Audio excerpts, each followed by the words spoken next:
आज हम जो पढ़ने वाले हैं, जो चैप्टर है हमारा हाइड्रोजन, एस ब्लॉक के तत्व। कौन सा चैप्टर है? एस ब्लॉक के तत्व। एक परिभाषा, एस ब्लॉक के तत्वों को समूह 1 और 2 में रखा गया है। समूह 1 के तत्वों को क्षारीय तत्व और समूह 2 के तत्वों को क्षारीय मृदा तत्व कहते हैं। ठीक है। इसके बाद ये जो है अपने पास आप देखोगे, समूह 1 के जो तत्व हैं जैसे hydrogen, lithium, sodium, potassium, rubidium, caesium और फ्रांसीसियम, ये हाइड्रोजन का प्रतीक है H, लिथियम का, सोडियम का, पोटेशियम का,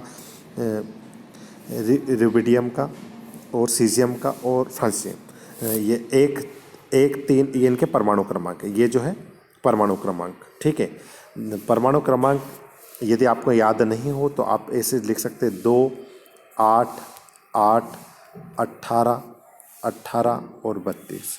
देखो, 1 में 2 जोड़ोगे तो 3 आ जाएगा, 3 में 8 जोड़ोगे, 3 में 8 जोड़ोगे तो 11 आ जाएगा, 11 में 8 जोड़ोगे तो पोटेशियम का परमाणु क्रमांक आ जाएगा, पोटेश के परमाणु क्रमांक में 18 जोड़ोगे तो ये आपका रुबिडियम का आ जाएगा, फिर 18 जोड़ोगे तो सीजियम का आ जाएगा और फिर 32 जोड़ोगे तो फ्रांसीसियम 87।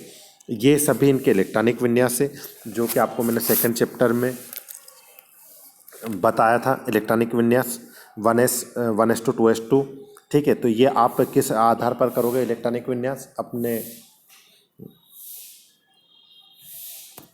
ना, 2 मिनट। तो ये आप किस तरीके से करोगे? ये सब अपने इलेक्ट्रॉनिक विन्यास आप बहु सिद्धांत के आधार पर सभी का इलेक्ट्रॉनिक विन्यास दे रखा। आप सभी, जैसे हाइड्रोजन का तो सरल है, प्रथम तत्व। सेकेंड है लिथियम का 1s2 2s2।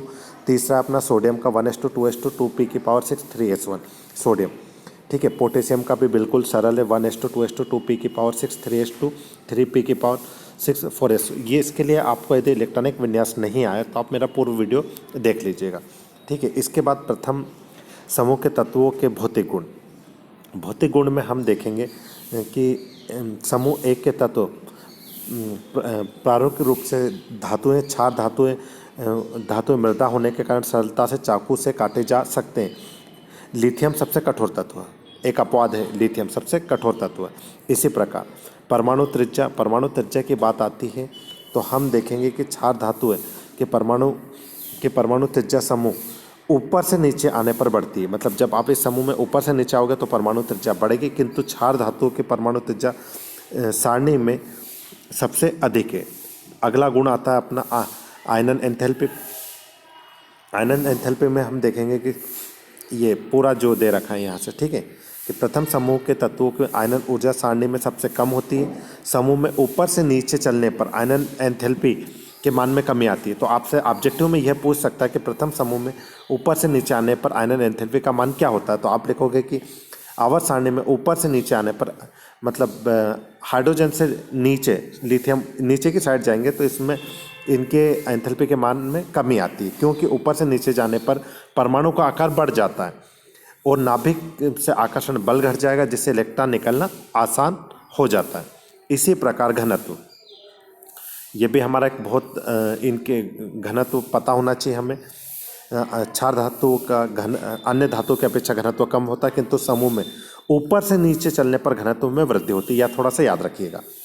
गलनांक और कथनांक, क्षार धातु के गलनांक और कथनांक कम होते हैं तथा समूह में ऊपर से नीचे जाने पर लिथियम से सीजियम तक घटता है। अगला हमारा चालकता। सभी क्षार धातुएं ऊष्मा और विद्युत के अच्छे चालक होते हैं। रासायनिक गुण, हाइड्रोजन के साथ क्रिया।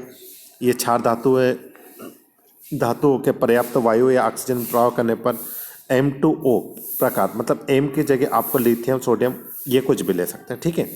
इसी प्रकार जल के साथ क्रिया, ये जल के साथ क्रिया है। M की जगह आपको क्या लेना है? सोडियम, पोटेशियम कुछ भी ले सकते हो। ठीक है। इसी प्रकार हाइड्रोजन के साथ क्रिया और हेलोजन के साथ क्रिया। ठीक है। ये X हेलोजन के लिए।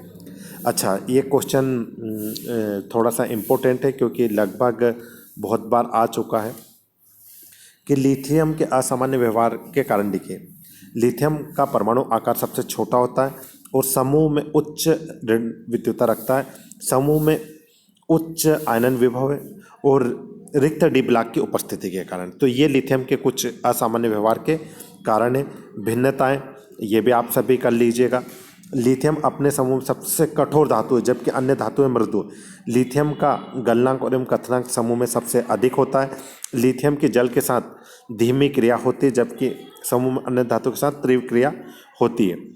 लिथियम लिथियम समूह में केवल लिथियम नाइट्रोजन से सहयोग कर लिथियम नाइट्राइड बनाता है। लिथियम हाइड्रोजन के अन्य समूह के तत्वों के साथ हाइड्राइड अपेक्षा अधिक स्थायी होते हैं। ये थोड़ा सा ध्यान रखिएगा। ये विकर्ण संबंध, ये क्वेश्चन जो है विकर्ण संबंध, इसे आने की संभावना 99% है क्योंकि हर साल आता है 11th में। ठीक है, तो हमें यहाँ पे विकर्ण लिथियम और मैग्नीशियम विकर्ण समूह एस ब्लॉक के तत्वों में एक के अन्य तत्व लिथियम मैग्नीशियम के साथ विकर्ण संबंध दर्शाता है। लिथियम और मैग्नीशियम दोनों ही अपने अपने समूह के सबसे अधिक कठोर तत्व। वेरी आईएमपी क्वेश्चन है, वेरी आईएमपी बता रहा हूँ कि लिथियम और मैग्नीशियम अपने अपने समूह के सबसे कठोर तत्व हैं। दोनों अपने समूह के उच्च गलनांक और कथनांक वाले तत्व हैं। लिथियम और मैग्नीशियम दोनों ही तत्व ऑक्सीजन से क्रिया कर हाइड्रोजन बनाते हैं। लिथियम और मैग्नीशियम दोनों ही तत्वों के हाइड्राइड दुर्बल होते हैं। दोनों तत्वों के कार्बोनेट को गर्म करने पर कार्बाइड हाइड्रोजन ऑक्साइड बनाते हैं। सोडियम कार्बोनेट के भौतिक गुण, ठीक है, इसी के साथ ये सोडियम बाइकार्बोनेट की एक जल से अभिक्रिया, ये आप सभी कर लीजिएगा। आज के लिए इतना ही। जय हिंद।